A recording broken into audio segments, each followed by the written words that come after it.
नमस्कार, मैं संदीप तिवारी। शिक्षक भर्तियों में आपके सामने अवसर है DSSB के एग्जाम के रूप में, जिसमें आप सभी ने अप्लाई भी किया होगा और मुझसे आप तैयारी की उम्मीद भी कर रहे थे। तो बैच की तैयारी जो आप लोगों के लिए डिमांडिंग थी, आपकी तरफ से डिमांड में थी, उसको मैंने स्टार्ट किया है पढ़ाना। मैंने पिछला एक सेशन दिया था जो प्रीवियस ईयर का था, अर्थात जो पिछली परीक्षाएं हुई थी, मैंने पहले उन्हीं को टारगेट किया है कि मैं उनके सॉल्यूशंस आपको प्रोवाइड कर दूं, उनको अच्छे से आप प्रिपेयर कर लें, तैयार कर लें।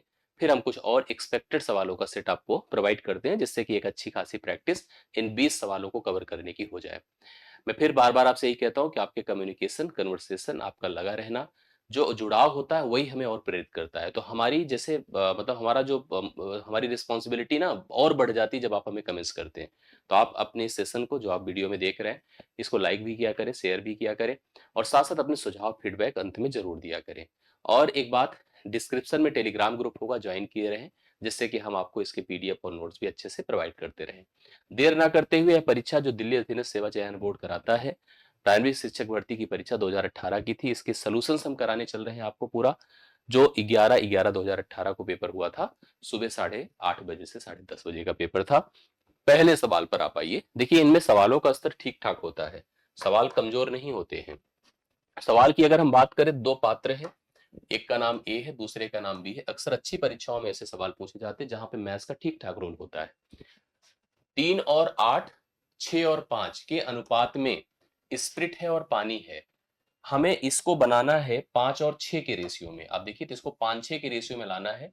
इसके लिए हमें प्रत्येक बर्तन, मतलब इस घोल, मतलब घोल को इस रेशियो में प्राप्त करने के लिए हमें प्रत्येक बर्तन से किस अनुपात में मिश्रण को लेना पड़ेगा। सीधा सीधा एलिगेशन का प्रोसेस है। अगर इसमें दो चीजें हैं मेरे पास, एक तो स्प्रिट है, दूसरा वाटर है। आप रेशियो के हिसाब से अगर देखिए तो पहले बर्तन में 3 और 8 का रेशियो है, दूसरे बर्तन में आपका 6 और 5 का रेशियो है। और इसको मिला करके हम क्या करना चाहते हैं, इसको बनाना चाहते हैं 5 और 6 के रेशियो में। हम सोच सकते हैं अगर इक्वल करके करें, बट सबसे बेटर होता है एलिगेशन। उसमें हम चाहे स्प्रिट का उपयोग कर लें, चाहे हम वाटर का यूज कर लें, दोनों से हम सवाल को हल कर सकते हैं। चलिए, आप ट्राई कर लेना। मैं एक कर देता हूं, दूसरे से आप खुद कोशिश कर लिए। जैसे अगर हम स्प्रिट को ही सोचते हैं, तो पहला बर्तन जिसका नाम ए था और दूसरा बी था, पहले बर्तन में स्प्रिट कितना है बताओ? 3 है। और टोटल मात्रा की बात करें, 3 8 11। चाहे तो हम एक काम कर सकते हैं, हम मतलब दिमाग लगा सकते हैं रेशियो के लिए। मैं आपको समझा देता हूं, देखिएगा। 3 कितने के हिस्से से थे बताइए? टोटल की बात अगर किया जाए तो ये 11 था, 11 भाग से था। जबकि अगर इसका स्प्लिट सोचा जाए तो 6 था, ये भी 11 से था, मतलब दोनों 11 से थे। और सबसे अच्छी बात है कि ये भी आपका 11 से था, इसलिए आपको टेंशन नहीं लेना है, मात्राएं सबकी सेम है। तो मैंने कहा कि इसमें स्प्लिट 3 है और इसमें स्प्लिट 6 है। मिला के बनाना है कि स्प्लिट हो जाए 5। अब इसके लिए हमें अगर रेशियो बनाना है तो सीधा सीधा आपको क्या करना पड़ेगा? एलिगेशन लगाना होगा। एलिगेशन में 3 और 5 का डिफरेंस अगर 2 है, 6 5 का डिफरेंस 1 है, तो 1:2 का अनुपात यहाँ पर राइट सोल्यूशन के रूप में आपके सामने है, जो विकल्प ए में है। कंफ्यूजन तो तब होती है जब ए एडिंग होकर के ज्यादा या कम, मतलब कुछ डिफरेंट डिफरेंट होता है। तो डिफरेंट डिफरेंट की केस में आपको इक्वल करना आपकी जिम्मेदारी होती थी। फिलहाल इसमें ऑलरेडी जब इक्वल हो रहा है जुड़ करके, तो टेंशन लेने की जरूरत नहीं है। सेम काम आप पानी से भी कर सकते हैं। जैसे 8 ले लें, इसका 5 ले लें, इसका 6 ले लें। आप ट्राई करिए, फिर वही रेशियो आपको मिलेगा। तो इसलिए दिक्कत नहीं है, ऐसे ही कर सकते हैं जैसा मैंने आपको बताया है। टाइम एंड वर्क का अगला सवाल है। ए है, बी है, सी ने अकेले किसी कार्य को क्रमशः 20 दिन, 30 दिन और 60 दिन में पूरा करने की बात करी। मतलब इन्होंने बताया अपनी क्षमताओं के हिसाब से। ए ने कहा कि हमें 20 दिन लगेगा, बी ने कहा 30 दिन लगेगा और सी ने कहा हमें 60 दिन लगेगा। वे एक साथ काम करना आरंभ करते हैं, शुरू करते हैं एक साथ साथ काम करना, लेकिन ए और बी दोनों कार्य समाप्त होने के 5 दिन पहले काम छोड़ देते हैं। शेष जो बचा हिस्सा है, बचा कार्य है, उसको सी अकेले कितने दिनों में पूर्ण करेगा? आइए ट्राई करता हूं, सवाल को समझाता हूं। ए कर सकता है किसी काम को 20 दिन में पूरा, बी कर सकता है 30 दिन में पूरा और सी करता है 60 दिन में पूरा। ऐसे के लिए टोटल वर्क एक ऐसी संख्या लिया करिए। भाई अभी भी टोटल वर्क है लेकिन एक है, तो टोटल वर्क एक ऐसी संख्या लीजिए जो तीनों से कटे। 60 टोटल वर्क हो गया। ये हो गया कुल कार्य। कुल कार्य इनके समय दे रखे हैं। ठीक है, अब बात करिए क्षमताओं की। क्षमता की तरफ अगर चलते हैं तो प्रत्येक की क्षमता देखिए क्या हो जाएगी। 20 × 60, इसकी क्षमता 3 है, इसकी 2 है और इसकी 1 है। इस प्रकार से तीनों की क्षमताएं 3 2 और 1 की बनकर आई। 3 2 1 की। समझ रहे हैं ना? 3 काम ये करता होगा, 2 काम ये करता होगा, 1 काम ये करता होगा। तीनों ने इस 60 काम को देखो ऐसे प्लान किया। देखिए 60 काम था, यहां से यहां तक 60 वर्ग, ठीक, यहां से यहां तक 60 वर्ग था। तीनों ने शुरू किया, मतलब यहाँ पे स्टार्ट किया और यहाँ पर एंड होगा। स्टार्ट किया तो 3 2 5 1 6 की क्षमता से, 6 की क्षमता से तीनों ने शुरू किया था, एबीसी ने। लेकिन काम को समाप्त होने से 5 दिन पहले, 5 दिन पहले ए ने किसने छोड़ दिया? ए और बी दोनों ने छोड़ दिया, ए और बी दोनों ने छोड़ दिया। अब ए बी ने छोड़ दिया, सी ने नहीं, ठीक है। ए बी का छोड़ना मतलब ये दोनों लोग चले गए, अब बचा कौन? केवल सी। तो अंतिम के 5 दिनों तक सी ने अकेले काम किया, एक की क्षमता के साथ 5 काम, अर्थात 5 कार्य अकेले सी ने किया था। सवाल में हमसे यही पूछा था, सी अकेले कितने दिनों में काम को, शेष कार्य को सी अकेले कितने दिनों में पूरा कर पाता। अब ये हमको ये नहीं समझ में आ रहा, जैसे यहां पर देखिए शेष काम नहीं, अंतिम के 5 दिनों तक ए ने, सी ने 5 काम किया था। इसका मतलब आप ऐसे कह सकते थे कि टोटल मिलजुल कर जो तीनों ने काम किया था वो कैसे हुआ था। आप सोचिए, जैसे हमारे पास काम कुल टोटल कितना था? 60 था। 60 में से अगर हम 5 निकाल देते हैं, जैसे अगर आप खुद सोच के देखिए या सवाल को थोड़ा सा बाय वर्डिंग समझिए, लिखा है वे साथ में काम करना आरंभ करते हैं, लेकिन ए और बी दोनों कार्य समाप्त होने के 5 दिन पहले, जब काम समाप्त हुआ था उसके 5 दिन पहले छोड़ देते हैं। शेष कार्य को, जो बचा हिस्सा होता है, सी अकेले कितने दिनों में पूरा कर पाएगा? ये सवाल आपसे पूछा गया है, शेष कार्य को। अब आपसे जैसे देखिए इस तरह के जब सवाल पूछे जाते हैं तो कहीं ना कहीं कंफ्यूजन तो बनता ही बनता है। कंफ्यूजन इस बात का भी बनता है कि भाई जब 5 दिन पहले छोड़ ही दिया था समाप्त होने के, तो 5 दिन तक ही तो उसने काम किया होगा। भाई अगर ऐसे सोचा जाए, जैसे सवाल की वर्डिंग के हिसाब से चला जाए, तो लिखा है ए और बी दोनों कार्य समाप्त होने के 5 दिन पहले कार्य छोड़ देते हैं, समाप्त हो रहा है उसके 5 दिन पहले। अब जब ए बी ने छोड़ दिया तो बचा तो सी, तो शेष काम को सी ने कितने दिन तक किया होगा? यही तो लिखा है ना, शेष कार्य को सी अकेले कितने दिनों में पूरा किया होगा, तो शेष काम को 5 दिनों में किया होगा। ये डाउट आ रहा है कि नहीं आ रहा है? बिल्कुल आना चाहिए। अब ऐसे कंफ्यूजन में मत रहिए। दरअसल यहीं पर अगर कोई ये सोचता या क्वेश्चन में ये होता कि विकल्प 5 दिया होता, तो मैं तो समझ रहा हूं मैक्सिमम लोग 5 लगा के चले जाते, जो कि पूरी तरह से गलत हो जाता। तो पहले हमको ये समझना चाहिए कि काम जब छोड़ा, भाई देखिए शुरू हुआ था, तीनों ने किया था, ए ने, बी ने, सी ने, तीनों ने मिलकर शुरू किया था और तीनों कर भी रहे थे। यहां तक तीनों साथ साथ भी थे। मतलब अगर इन 5 दिनों भी वो लोग साथ रहते तो कितना काम हो जाता, आप खुद समझ लीजिए। और वही से हम निर्धारित कर सकते हैं कि शेष काम क्या था। अगर ये तीनों रहे होते, तीनों का मतलब एबीसी, जो कि 3 2 5 1 6 की क्षमता थी, अगर ये 6 की क्षमता से अंतिम के 5 दिनों तक काम किए होते तो कितना काम करते? बोलिए 30 काम। इसका मतलब हम समझ गए कि 30 कार्य शेष था। जिन 5 दिनों तक सी ने काम किया था, इन दोनों के जाने के बाद उन 5 दिनों में कितना कार्य था? 30 कार्य।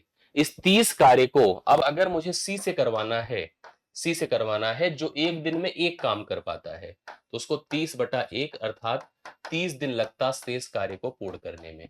जो बचा हिस्सा था, बचे कार्य को सी के द्वारा अगर आप पूर्ण करवाएंगे तो टोटल 30 दिन का वक्त लगेगा, जो पहले ऑप्शन में आपको राइट सोल्यूशन के रूप में दिया गया है। और ध्यान से देखिएगा, जब इन्होंने छोड़ा था, अगर ना छोड़े होते, उन 5 दिनों तक काम किए होते, तो तीनों मिलकर के 30 काम करते, और 30 काम करते तो निश्चित तौर पर वह 30 काम अब अकेले सी को करना पड़ेगा, जो एक दिन में एक काम कर सकता है। तो कुल मिला के उसको 30 दिन का समय लगेगा, तब जाकर वह कार्य पूर्ण कर पाएगा। नेक्स्ट सवाल, इकाई का अंक 100%, एक क्वेश्चन आपकी परीक्षा में दिखेगा, बेस पावर का सवाल है, ध्यान से देखिएगा। 24 की पावर 21 है, ठीक है, माइनस 46 की पावर 24 है, मैं इसके सेशन अलग से करा दूंगा। 23 की पावर 4 है। कुछ बातें आप समझिएगा, इसका यूनिट डिजिट अर्थात इकाई का मान पूछा है। जब किसी संख्या के अंत में 4 हो और पावर एक विषम नंबर हो, ऑड नंबर हो, 4 4 ही रह जाएगा, कोई परिवर्तन नहीं होगा। अगर अंत में 6 हो, 6 ही नहीं, अंत में 0 हो, 1 हो, 5 हो, 6 हो, तो चाहे जो पावर लगी रहेगी उसके पावर, उसके मान में, इकाई मान में कोई परिवर्तन नहीं होता। अंत में अगर 2 है, 3 है, 7 है, 8 है, जिसमें यहां पर 3 है, तो पावर को हम 4 से भाग करते हैं, और यहां करने की जरूरत नहीं थी, सीधा सीधा 3 की पावर 4 लगा दे, 81, मतलब अंत में 1 आ जाएगा। अब यहां पर आपके सामने स्थिति ये है, 6 4 1 5 है, 5 में से 6 घटेगा, -1 आया, बट -1 को सही उत्तर नहीं माना जाएगा, नेगेटिव नहीं वैल्यू होती है। 10 में से जब भी नेगेटिव वैल्यू आए तो 10 में से 1 घटा दे, मतलब उस वैल्यू को घटा दे, तो राइट सोल्यूशन इस सवाल का 9 होगा, अर्थात यहां पर यूनिट डिजिट के रूप में 9 देखने को मिलेगा, सही उत्तर है। नेक्स्ट क्वेश्चन देखिएगा, 12 वस्तुएं बेचने पर एक व्यक्ति को 3 वस्तुओं के बिक्री मूल्य के बराबर की हानि होती है, इसके हानि का प्रतिशत बता दो क्या है। आइए, हानि का मतलब, हानि कब होती किसी दुकानदार को, जब उसकी लागत ज्यादा हो और उसका विक्रय कम हो। तो हानि बराबर लिखिए सीपी माइनस एसपी, मतलब खरीद से क्रय मूल्य को घटाए, विक्रय को घटाइए, सीपी माइनस एसपी करिए तो हानि होगी। हानि कितने की हुई है बताइए, 3 के बिक्री के बराबर हानि है, 3 का एसपी हानि है, बराबर सीपी लिख दीजिए। देखिए यहाँ पर 12 वस्तुएं बेचा है, लेकिन बेचने से पहले उसने उन 12 को खरीदने में कुछ पैसे लगाए थे, तो 12 की लागत लिखी, 12 का सीपी माइनस 12 का एसपी, सीपी को सीपी की तरफ, एसपी को एसपी की तरफ। अगर हम इसको इधर लाते हैं तो 15 का एसपी होगा बराबर 12 का सीपी होगा, 3 पचे 15 है, 3 चौके 12 है, तो सीपी बटा एसपी आप लिख सकते हैं 5/4, मतलब 5 में खरीदा 4 में बेच रहा है, तो नुकसान तो एक का ही है, और लाभ हो या हानि हो हमेशा क्रय मूल्य पर आधारित होता है। 1 गुणे 100 बटे आप 5 कर दें, 5 से इसको भाग कर दें, 20% की बताएं क्या है, 20% की हानि। 20% की हानि जो आपको कहां मिलेगी, देखिए यहां पर विकल्प डी में मिलेगी। राइट सोल्यूशन 20% आप लगा सकते हैं। एक रेलगाड़ी पड़ाव के बिना, पड़ाव मतलब ठहरे बिना, जब ठहरती नहीं है तो उसकी स्पीड हो जाती है 75 किलोमीटर प्रति घंटा और रफ्तार के साथ चलती। अगर पड़ाव लेती है, रुकती है, तो 66 किलोमीटर प्रति घंटे की रफ्तार से ही चल पाती है। रेलगाड़ी की प्रति घंटे औसतन कितने मिनट रुकती है, मतलब 1 घंटे में वह कितने मिनट तक रुका करती है। दरअसल रेलगाड़ी तो अपनी ही स्पीड से चल रही है, बट रुकने की वजह से एवरेजन स्पीड उसकी डाउन हो जाती है। तो ऐसे में आपको उस डिफरेंस को देखना पड़ता है। देखिए रियल स्पीड जो बिना रुके होती है वो बिना रुके है 75, और जो पड़ाव के साथ आती है, जो स्टेप्स के साथ आती है, वह स्पीड है 66। दोनों में डिफरेंस बताएं कितना है, 66 9 75। एक्चुअल जो उसकी स्पीड है जो बिना रुके होती है वो कितनी होती है 75। आप इसको 9/75 करें, क्योंकि यह घंटे है तो मिनट में कन्वर्ट करने के लिए 60 से भाग गुणा कर दीजिए, क्योंकि 1 घंटे बराबर 60 मिनट होता है। 15 पचे 75 होता है, 15 चौके 60 होता है, 9 चौके 36/5 करिए, 5 सते 35, 5 7.2 मिनट तक वह 1 घंटे में रुका करती है, जो कि आपको विकल्प नंबर ए में दिया गया है। हर सेशन में आपको ऐसा सवाल देखने को मिलेगा, ठीक है, जो बताया, और यही इसका सबसे बेहतरीन तरीका होता है। मेरा एक वीडियो है, अगर आप उसको देखना चाहेंगे यूट्यूब पर दिख जाएगा, रुक रुक कर चलती है बस पर मैंने सब बनाया था वीडियो, के एग्जाम में मैंने कराया था। बस जब बस रुक रुक कर चलती है और बस बिना रुके चलती है, तो मैंने उसका 2-3 क्वेश्चन मैंने उस पर कराया है, आप देख के लेना, बहुत बढ़िया पढ़ाया था उसमें। एक मशीन का मूल्य प्रतिवर्ष 15% की दर से कम होता है, घटता है। अगर मशीन का वर्तमान मूल्य इस समय 18,000 है, तो 2 वर्ष की समाप्ति पर उसके मूल्य में प्रतिशत कमी कितनी आएगी। अब सुनिए, इस सवाल में इस 18,000 का कोई अर्थ ही नहीं है, सीधा सीधा सतत का उपयोग होगा, कंटिन्यूड, और 15% का रिडक्शन लगाइए 2 साल का। इसका एक प्रोसेस रूल होता है, अगर हम ए% की कमी और बी% की कमी हम भिन्न से भी कराते हैं, बट ऐसे भी करा जा सकता है, तो जो नेट कमी होती है परसेंटेज के आधार पर, सतत कमी जिसे आप लोग कहते हैं, वो हो जाती है A plus B minus A B divide by 100। ए फार्मूला अप्लाइड होता है परसेंटेज में, A plus B minus A B divide by 100। जैसे 15% की हर साल कमी होती है, तो लिखिए 15 प्लस 15 माइनस 15 गुणे 15/100, समझ रहे, 15 15 30 माइनस 15 15 में 225, 225 बटे आप 100 करिए, ये आ जाएगा 30 माइनस 2.25, 2 घटेगा 28 और 0.25 घटा तो 27.75% की कमी मानी जाएगी, जो आपको देखिए कहां पे दिख रहा है, पहले विकल्प में। आपसे नंबर ही राइट सोल्यूशन हो गया। प्रत्येक 2 सेंटीमीटर किनारे वाले 6 घनों को एक घनाभ बनाने के लिए अंत से अंत तक जोड़ा जाता है। सतही क्षेत्रफल में प्रतिशत कमी क्या होगी, जो सतह का क्षेत्रफल बनेगा उसमें प्रतिशत में कमी क्या होगी। आइए देखता हूं, पहले समझाता हूं बनेगा कैसे।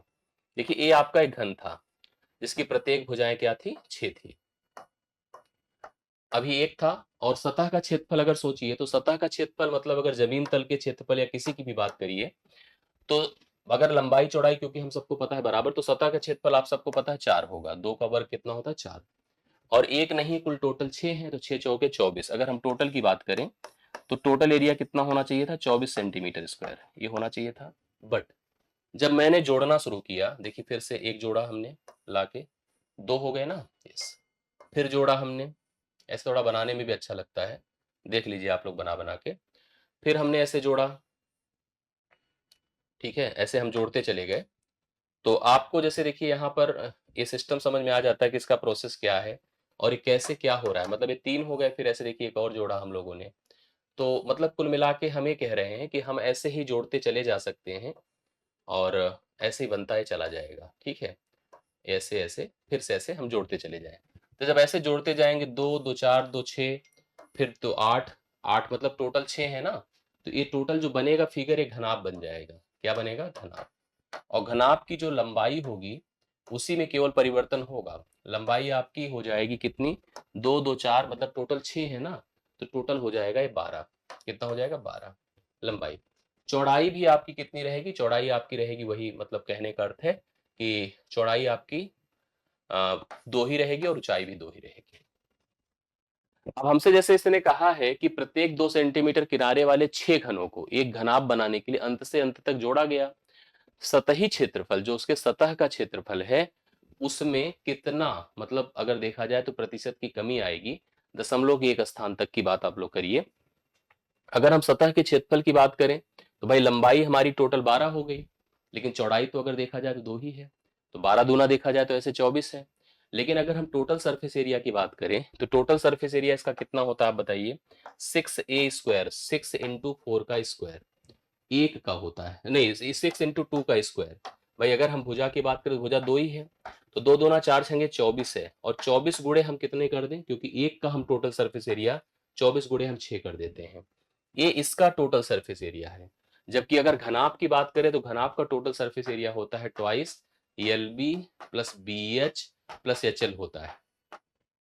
तो ट्वाइस 12 दूना 24 प्लस 2 दूना 4 प्लस फिर 12 दूना 24, तो 24 24 48 4 52, 52 दूना कितना होता है, 104 होता है।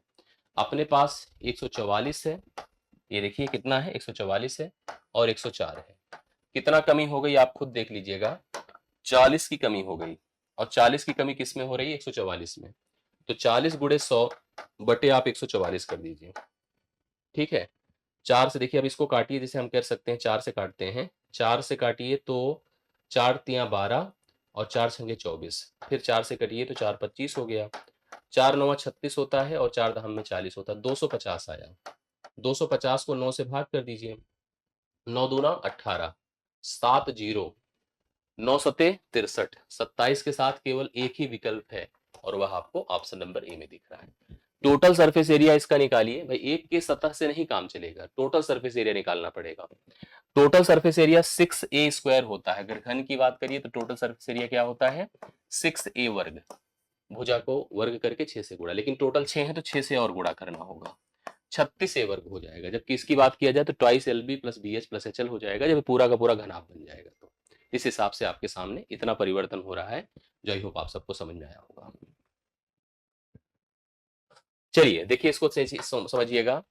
1.98 का होल क्यूब 0.02 का होल क्यूब प्लस 1.98 इंटू 0.12 है, करेक्ट है। निम्न में किसके बराबर है, अगर आप इसको थोड़ा समझिएगा तो क्लियर होगा। जैसे 1.98 है, इसका होल क्यूब है, प्लस 0.02 है, इसका होल क्यूब है, प्लस 1.98 इंटू 0.12 है। मतलब यहां पर अगर देखा जाए तो ए क्यूब है प्लस बी क्यूब है, प्लस अगर हम बात करते हैं देखिए इन दोनों की, तो इन दोनों में सोचा जाए तो यह तो आपको यह ए के रूप में दिख रहा है, बट यह बी नहीं है, क्योंकि बी तो हमारे पास कितना था, 0.102 था। इसने इसको 3 से गुणा किया, मतलब एक तरह से थ्राइस ए बी है, थ्राइस ए बी है ना। और अगर हम यहीं पर a प्लस बी कर दें तो आपको a प्लस बी का मतलब कितना दिखेगा पता है, a प्लस बी का मतलब 1 दिखेगा। क्यों, क्योंकि a का मान अगर 1.98 है और b का मान अगर 0.02 है, तो जुड़ करके तो आपका कितना हो जाएगा। जैसे अगर आप सोचो तो यहाँ पर यह वैल्यू हमारे पास टोटल जुड़ करके 1.98 और 1.98 और नहीं नहीं नहीं नहीं नहीं नहीं, ये देखो 3 दूना 6 होता है। दरअसल यहाँ पर हमारे पास, इसको थोड़ा सा आप लोग समझिएगा, इसको मैं अच्छे से क्लियर कर देता हूँ एक बार। बहुत ध्यान से देखिए, क्लियर करिए। दरअसल 1.98 है, समझिए, देखिए यहीं से क्लियर होगा। और यहां पर कितना है, 0.12 है। आप समझो हो क्या रहा है। दरअसल ये दो चीजें इसमें हो रही है। ये तो ए है, यहां से अगर हम बी सोचें तो बी 0.02 होगा, लेकिन 0.02 में मल्टीप्लीकेशन किसका हुआ है पता है, इस 6 का हुआ है। किसका हुआ है, 6 का। 6 को दो टुकड़ों में बांट दीजिए, 3 और 2, 3 और 2, करेक्ट है।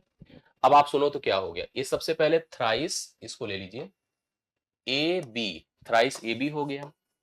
और दूसरे ब्रैकेट में मल्टीप्लीकेशन, अगर इन दोनों, इसकी दो की बात करें, दो क्या है पता है, दो जो है 1.98 प्लस 0.02 का एडिशन है, अर्थात ए प्लस बी है। तो आप यहां लिख सकते हैं ए प्लस बी, समझ रहे हैं, thrice A B A plus B. ए बेसिकली फार्मूला होता है ए प्लस बी का होल क्यूब का।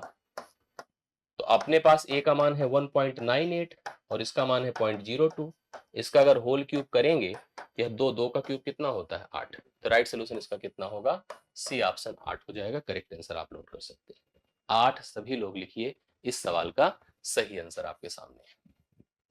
नेक्स्ट, कोई वस्तु एक निश्चित मूल्य पर बेची जाती है। कोई एक सर्टेन प्राइस पर किसी एक वस्तु को हम बेच रहे थे, फिर होता क्या है, उसके मूल्य के 5/7 पर उसे अगर हम बेचते हैं, अभी इसका सवाल पिछले सेट में भी था, अगर आप देखे होंगे। कोई वस्तु एक निश्चित मूल्य पर बेची जाती है, कह रहा जिस मूल्य पर बेच रहे थे, अगर उसके 5/7 पर उसे बेचते हैं तो हमें 10% का लाभ होता है। कह रहा है मूल मूल्य पर उसका लाभ प्रतिशत क्या होगा। देखिए ऐसे होता है, मूल ए है, ठीक है, और ये नया है।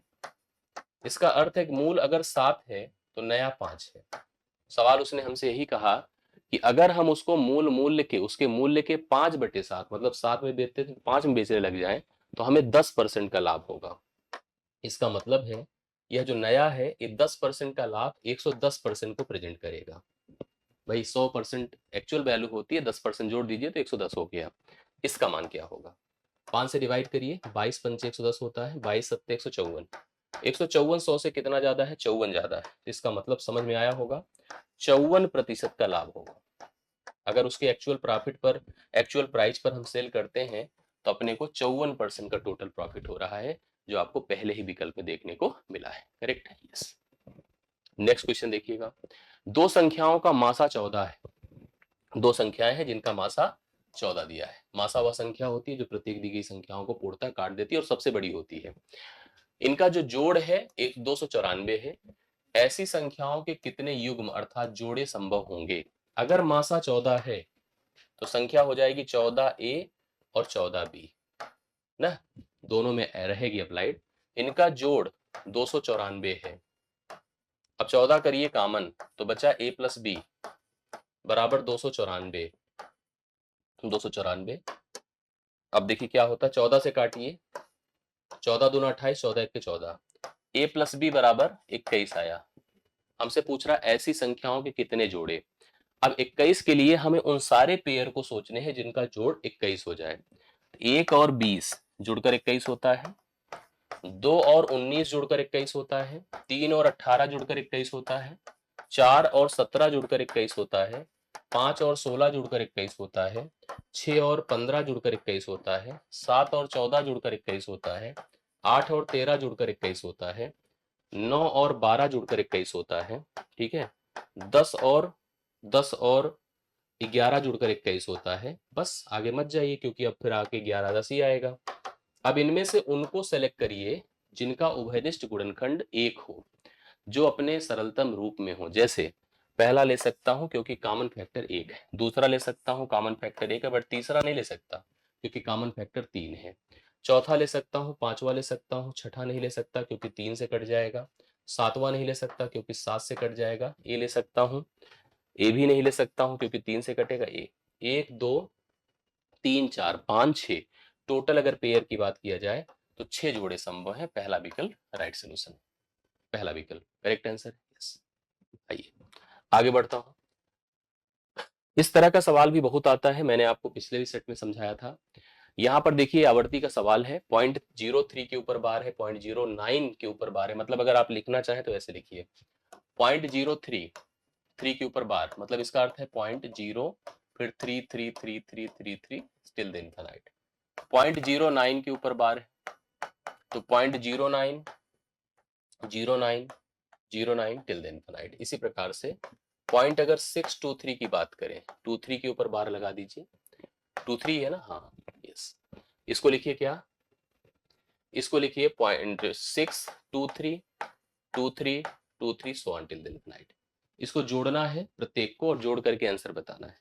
ऐसे किसी भी सवाल को जोड़ने के लिए हमें ऐसे कॉलम बना लेना चाहिए। कॉलम बना लिया, हमें सबसे पहले कॉलम में उन पदों को बाहर करना होगा जो विदाउट बार है। जैसे यहाँ पर एक पद है, यहाँ पर भी एक पद है, तो आप 0.6 के हिसाब से चलिए, इसका भी रख लीजिए, इसका भी रख लीजिए, ठीक है। इससे डिमांड करिए कि ये भी हमें उतना ही दे दे जितना इनका बाहर हुआ है। इनके पास तो कुछ है नहीं, तो हमने कहा कि भाई अपना 0 ही दे दो। देखिए 0 ही दे दो, एक सीक्वेंस चाहिए हमें। हमने देखा इसमें 2 पदों के ऊपर बार है, इसमें एक 2 पदों के ऊपर है, इसमें एक पद। 2 2 और 1 का एलसीएम 2 होता है, तो बीच में आएंगे 2 पद, और 2 पद क्या आएंगे, 0 ले चुके हैं, 3 3 3 3 चलता रहेगा, 3 3 कर दीजिए, और इधर भी 3 3 कैरी एरिया के लिए रख दिया करिए, बाद में इसकी जरूरत हो सकता है, हो या ना हो अलग बात है। इधर आइए, 0 ले चुका हूं, तो यहां पर आएगा 9 9, इधर भी आप 9 9 कर सकते हैं, करेक्ट है, यस। इधर 6 छोड़ने के बाद 2 3 2 3 ऐसे कर दीजिए। अब यहां पर हम लोग ऐड करते हैं चीजों को, देखिए कैसे जोड़ा जाएगा। 9 3 12 3 15 की 5 हासिल 1, 3 1 4 4 9 13 2 15 की 5 हासिल 1, 3 1 4 4 9 13 3 16 की 6 हासिल 1, यहीं से फंस जाता है मैटर, ठीक है। फिर इसके बाद देखिए क्या होता है, फिर कंडीशंस आगे बढ़ती है।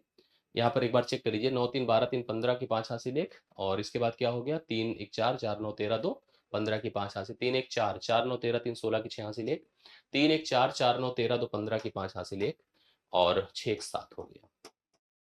अब इसमें देखिए हमारे पास इससे कोई मतलब नहीं है, आंसर अपना आना चाहिए 0.756 के ऊपर बार। अब प्रॉब्लम ये है कि ऐसा तो कहीं है नहीं, हाँ, तो डाउट तो बना एक, लेकिन बहुत डाउट नहीं है, अभी थोड़ी देर में सेटल हो जाएगा। 7 7 के साथ अगर विकल्प में जाएं तो 0 4 था यहाँ पे, मतलब कहीं तो मिस्टेक हो रही है ना। एक बार देख लेते हैं हम लोग, वेरीफाई करके समझ लेते हैं। दरअसल कहीं डाउट है नहीं, बस केवल और केवल कहाँ पे डाउट है, देखिए ए है डाउट, हमने लिखा ही गलत है तो कहाँ सही आएगा, हाँ?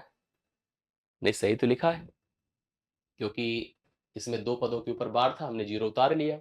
इसके बाद यहाँ पर हमने 9 9 को लिखना शुरू कर दिया, 9 9 9 9 लिखते चले गए, कहीं तो कुछ मिस्टेक है। दरअसल यहाँ भी देखने में मुझे थोड़ा सा कंफ्यूजन लग रहा था कि सभी पदों के ऊपर तो नहीं है, नहीं 6 अलग है, फिर 2 3 2 3 करके ऐसे लिखा गया है, 0.0333 करके लिखा गया ऊपर, तो हमने 0.0 कर दिया था, क्योंकि 6 हमने यहाँ से निकाला था, और इसी हिसाब से मैंने इसका 0 लाया था, इसका भी 0 लाए थे। अब जब इसका 0 लाएंगे तो इधर तो टेंशन नहीं है, 3 3 3 3 3 3 चलता रहेगा, इसकी चिंता नहीं है। बट जब इसको लाएंगे तो यही गलत है, देखो ए वाला जो पार्ट है यही आपका रॉन्ग है। दरअसल ये ऐसे है, 0 9 0 9 0, अब आपने 0 तो ले लिया ना, 0 लेने के बाद हम 9 9 कैसे लिख सकते हैं, हमें 9 0 लिखना चाहिए था, 9 0 और 9 0 ए होता तो सही हो जाता, नहीं तो ऐसे तो गलत ही हो जाएगा ना। चलिए हम लोग सुधार लेते हैं, कोई ऐसी बात नहीं। चलिए अब जोड़िए, देखिए आ जाएगा आंसर। 3 3 6, 9 3 12 2 14 की 4 हासिल लगा 1, 3 1 4 3 7 करेक्ट है, और 9 3 12 2 14 की 4 हासिल 1 करेक्ट है, 6 1 7। देखिए कहीं पर है, इससे मतलब नहीं, आंसर हो जाएगा आंसर हो गया आपके सामने, ये 6 ही होगा क्या। यहां पर देखिए क्या स्थिति हो रही है, 4 7, यहां पर आएगा 0.747 के ऊपर बार, ये गलत लिखा है यहाँ पे, 7 4, केवल 7 बाहर रहेगा, याद रखिएगा, ये आंसर होना चाहिए, बट ये बार यहां रहेगा, ठीक है। तो इस हिसाब से आंसर आपके पास आ रहा है, जैसा कि मैंने आपको बताया। तो आई होप आपको समझ में आया होगा, इस हिसाब से नोट कर लीजिएगा, रिवाइज कर लीजिएगा, कंफ्यूजन हो तो हमें कमेंट कर दीजिएगा। 40 छात्रों और 2 शिक्षकों की औसत वजन 41 किलोग्राम है। 40 तो टीचर हैं और 2 बच्चे हैं, टोटल एवरेज कितना है, 41 है। शिक्षकों को शामिल ना किया जाए तो औसत वजन 1.5 किलोग्राम घट जाता है। शिक्षकों का औसत वजन कितने किलोग्राम है, आइए मैं करके देता हूं। देखिए यहां पर लिखिए लोगों की संख्या, जो लोग थे, क्योंकि एवरेज बराबर औसत बराबर योग बटा संख्या होता है, और यहां लिखिए औसत, ठीक है। अभी अपने पास 40 और 2 मिलकर 42 लोग हैं, मतलब टीचर और बच्चे मिला करके, और एवरेज कितना दे रखा है, 41 किलोग्राम है। अगर हम उन दो टीचर्स को निकाल देते हैं तो निकालने पर संख्या 40 हो जाएगी। एवरेज कह रहा है 1.5 किलोग्राम घट जाता है, यही होता है। तो 1.5 किलोग्राम चाहे निकालना हो तो करिए, नहीं तो कोई ऐसी बात नहीं है। ये 40.5 हो जाएगा, घटाने पर 40.5 हो जाएगा। 40 में आधा जुड़ने पर 41, एक और नहीं नहीं 39.5 हो जाएगा। 39 में आधा जोड़ने पे 40, एक और जोड़ने पर 41, करेक्ट है। अब आपको अगर अध्यापकों का औसत वजन निकालना है, तरीका देखिए क्या होता है। सबसे पहले यहां तो संख्या 1 करना पड़ेगा। 1 करने का मतलब, जैसे आप अगर इसको अगर 2 से भाग करेंगे, इसको भी हमें 2 से भाग करना होगा, 1.5 को।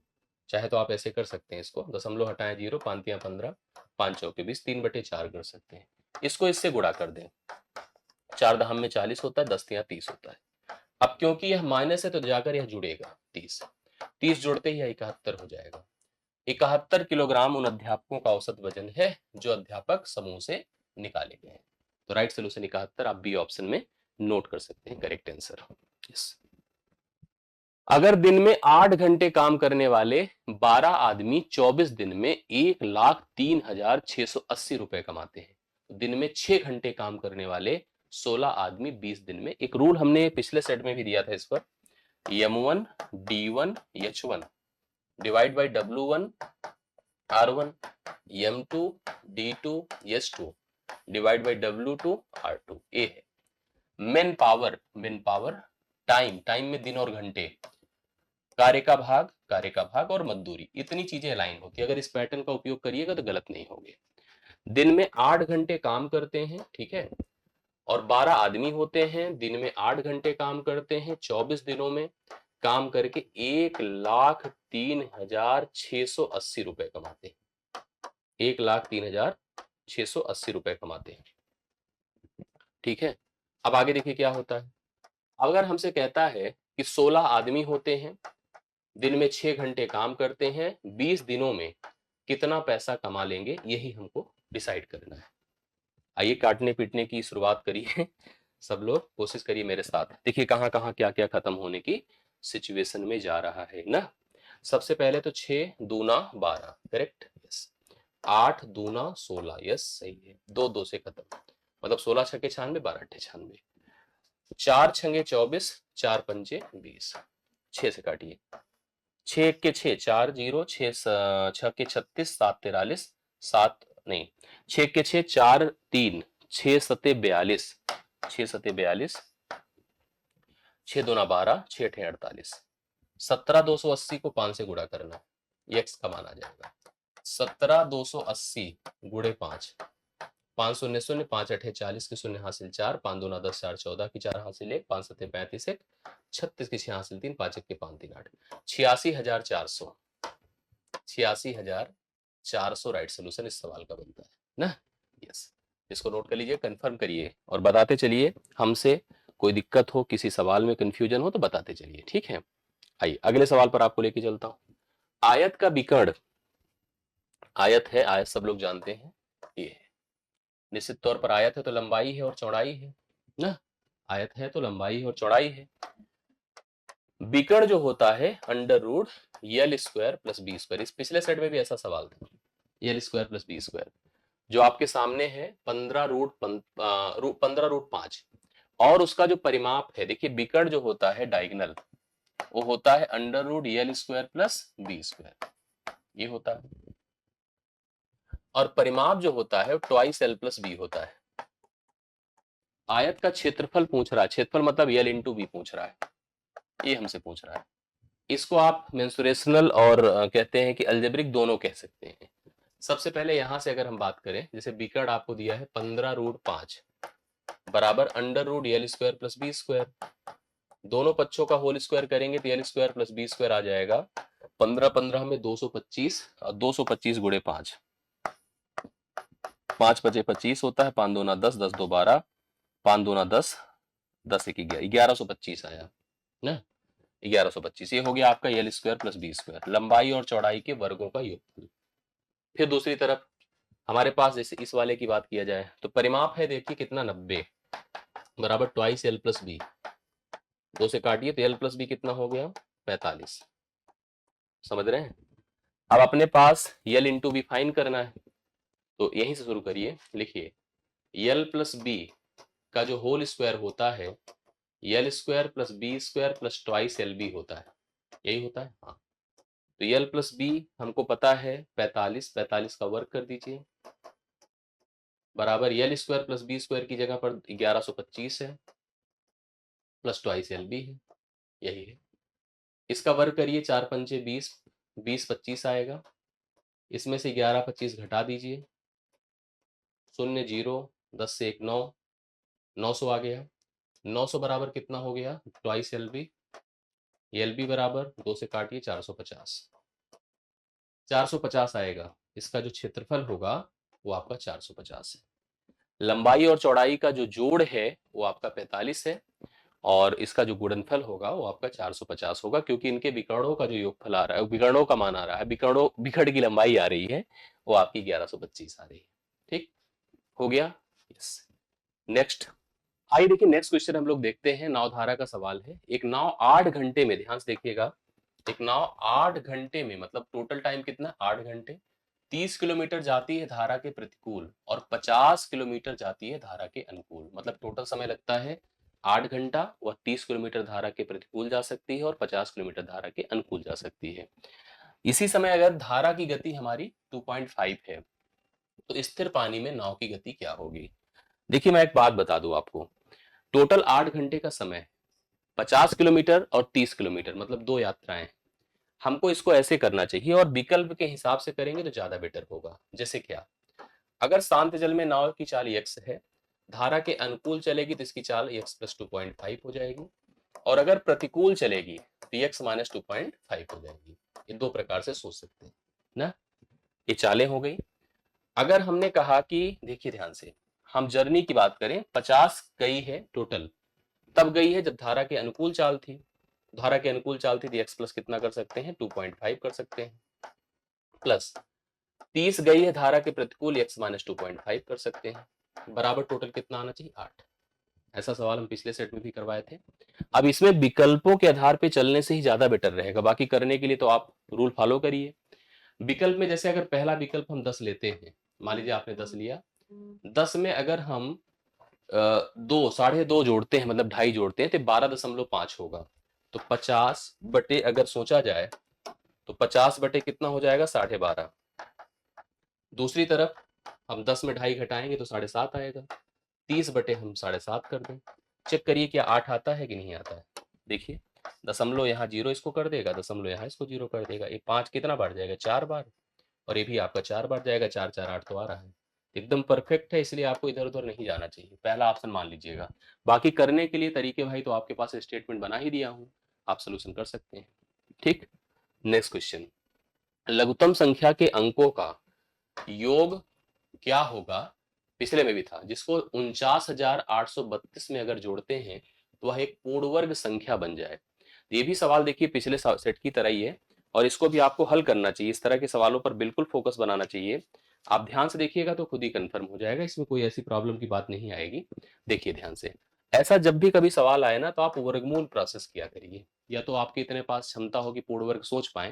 हालांकि सोच सकते हैं, 94,832 है, 94,832 है तो सोचा जा सकता है, बट हम तो कहेंगे आप वर्गमूल प्रोसेस करिए। 94,832 है, जो वर्गमूल भाग विधि का होता है उसको फॉलो करिए। दो दो अंकों का जोड़ा अंतिम से बनाइए। बनाया, ऐसे बना लेते हैं, एक सेकेंड, ये देखिए ऐसे करते हैं। दो दो का बना लिया हम लोगों ने। 9 है, 9 के लिए एक ऐसी संख्या सोचिए जिसका वर्ग 9 हो जाए या 9 से छोटा, तो 3 तिया 9 होता है। ठीक है, 3 तिया क्या होता है 9, यहाँ पे कर दिया 3 तिया 9, ये खत्म हो गया। 48 आया, यहाँ पर खत्म ही हो गया 48। 3 लाइए यहाँ 6 कर दीजिए, करेक्ट है।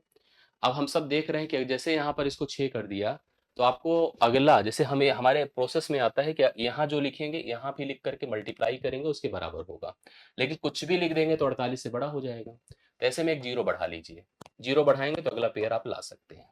ठीक है, अगला पेयर आप उठा के ला सकते हैं, पूरा का पूरा 32 आपके सामने हो जाएगा। अब इसके साथ एक ऐसी संख्या सोचिए, जैसे यहाँ भी जीरोस को रखना पड़ेगा, x के साथ एक ऐसी संख्या रखिए जिसका मल्टीप्लीकेशन करने के बाद इससे छोटा ही रहे। 8 अठे 64, 0 6 हो गया, 8 छंगे 48।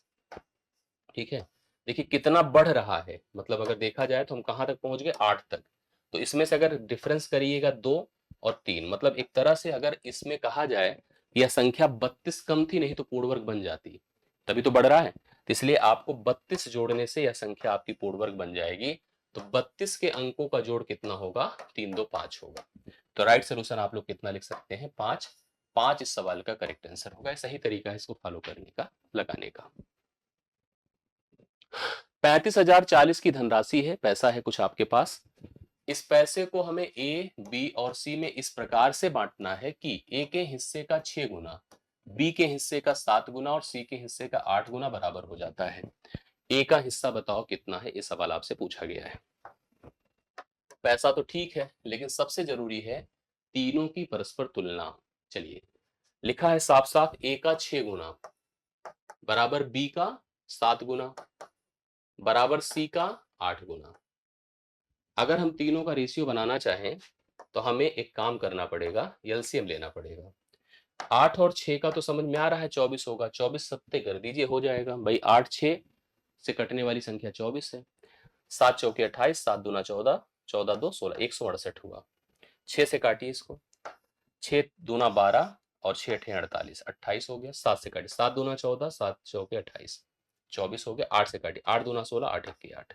ये इनका तीनों का रेशियो है, 28 24 और 21 का, यही तीनों का रेशियो है। अनुपाती पदों को जोड़ लीजिए, जोड़िए कितना होता है, 20 20 40 20 60 8 68 4 72 1 73। 73 बराबर कितना है, 35,040। ठीक है, एक बराबर देखिए कितना होता है, एक बराबर अगर आप जाएंगे तो पूरा 5, 5 बार तो जाएगा नहीं, 4 बार जाएगा। तो 4 तियां 12 और 4 सते 28, 28 1 29, 292। 292 का मतलब होता है 8 और 68 58, 58 की फिर 4 जाएगा तो 7 8 8 बार जाएगा। हाँ ठीक है, पहले तो आप इसको ले जाइए 4 बार, फिर जाएगा 8 बार, ये 480 आएगा। 480 ए का हिस्सा अगर करना है तो आपको 28 से मल्टीप्लाई करना होगा। ए का हिस्सा करना है तो 28 से मल्टीप्लाई कर दीजिए 480 को। ये देखिए ऐसे करिए, एक तो पहले आप जीरो हटा लीजिए, ऐसे लगा लीजिए, फिर आपके पास जैसे 48 है और 28 है, इसका तरीका मैं बता रहा हूँ। 8 अठे 64, 8 चौके 32, 8 दूना 16, 32 और 16, 32 और 16 मिलके 48 होगा, 48 लिख दीजिए। ठीक है, और इसके बाद 4 दूना 8, ये 4 हो गया, और ये जुड़ेगा तो 48 से 54 की 4 हासिल 5 हुआ, 8 5 13, 13 44। 13 44 आपके सामने हो रहा है, जो उसके पहले आपके जीरो लग चुका है, इसलिए आपका सही विकल्प बी ऑप्शन होगा, 13,440 रुपए ए का हिस्सा बनकर आएगा। तो इस तरह से डिस्ट्रीब्यूशन करना और चीजों को सीखना आपकी जिम्मेदारी है। एक परीक्षा में 72% छात्र गणित में, 68% छात्र विज्ञान में पास होते हैं, 18% दोनों विषयों में फेल होते हैं। वेन डायग्राम का सवाल है, कितने छात्र दोनों विषयों में पास। पास का मतलब ये नहीं होता है कि दोनों में पास हो, पास का मतलब चाहे एक में पास हो, चाहे दूसरे में पास हो, चाहे दोनों में पास हो।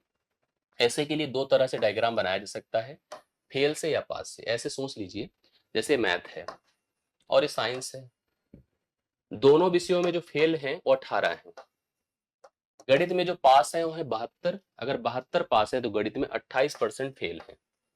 हम फेल का डायग्राम बना रहे हैं, ठीक है। और गणित अगर इसे विज्ञान में 68 पास हैं तो 32% फेल होंगे।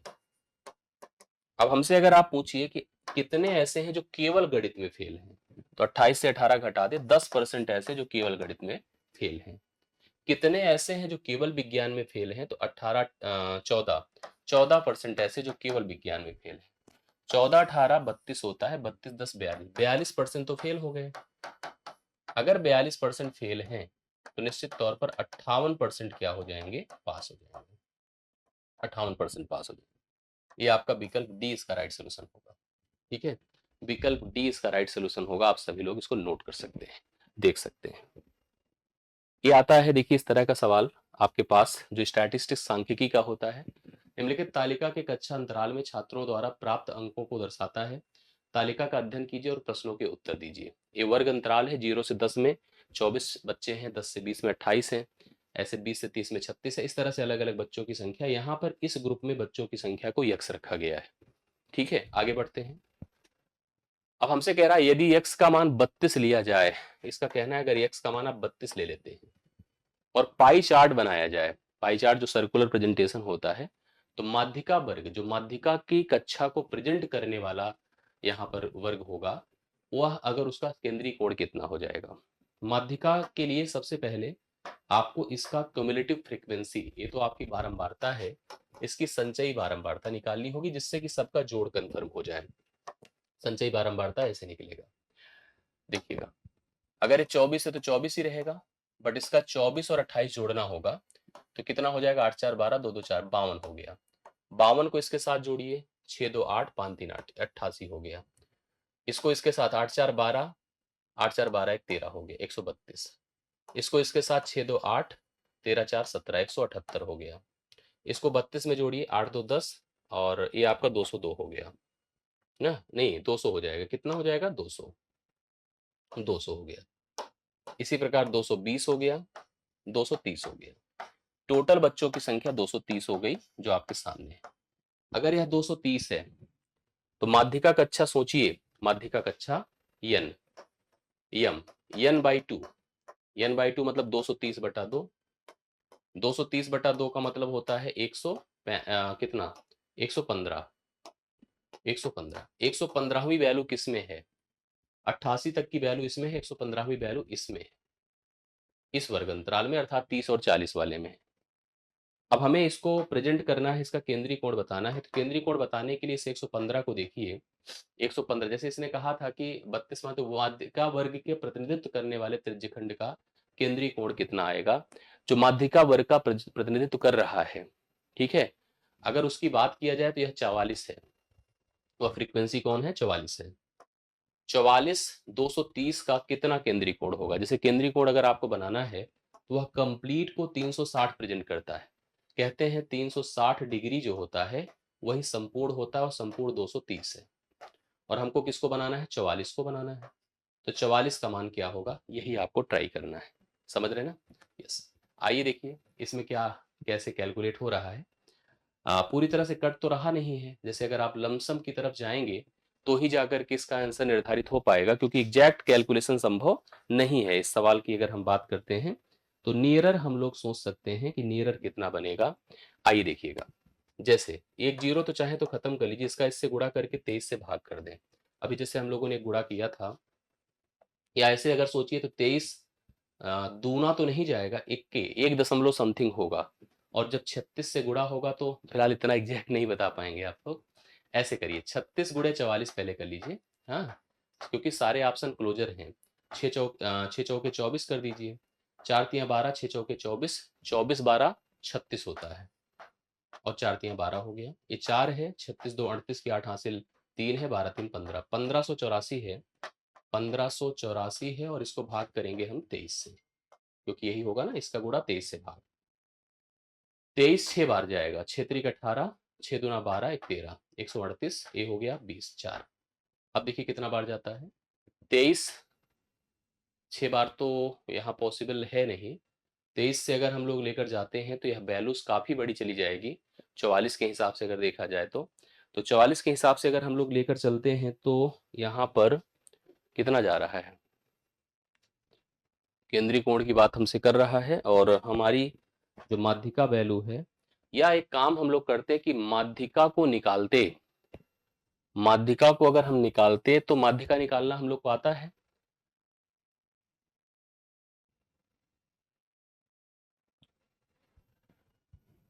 तो इस तरह से इसके सभी सवालों को हम लोगों ने हल कर लिया जो मैथमेटिक्स के सवाल थे।